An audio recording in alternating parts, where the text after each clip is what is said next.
Excellency Sid Ahmed Ghazali, Excellency Jamping, Abdullah Jani, Tagenyor Getu, and Professor Mthuli Nkube. Your Excellencies, ladies and gentlemen, I am honored to welcome the participants of this August gathering to Addis and to wish to express how very pleased I am to once again join you in your conference. The topic of your discussion for this year's gathering, green economy and structural transformation in Africa, is an apt, if perhaps provocative one. Many people, I am sure, would agree with you that the fundamental issue for us Africans is that of structural transformation of our economies and not mere growth of our GDP. Green economy is, however, an altogether different thing. I'm sure many Africans will ask what the green economy has got to do with us. We did not create global warming, and nothing we do is going to affect its future trajectory much. When it comes to mitigation of climate change, we as Africans are largely irrelevant. We are unlikely to be the source of new technology, green or otherwise. So what indeed has the green economy got to do with us? Why should we think of introducing green technologies which could be more expensive than the alternatives?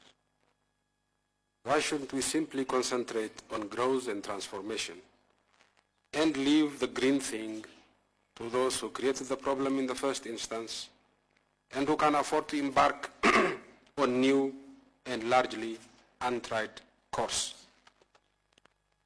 I can think of 3 good reasons why green growth is and cannot but be an essential element of Africa's structural economic transformation.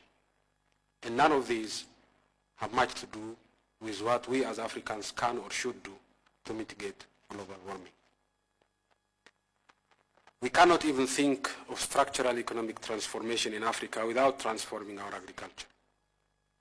Our agricultural sector is plagued by problems created by others and by our own mismanagement.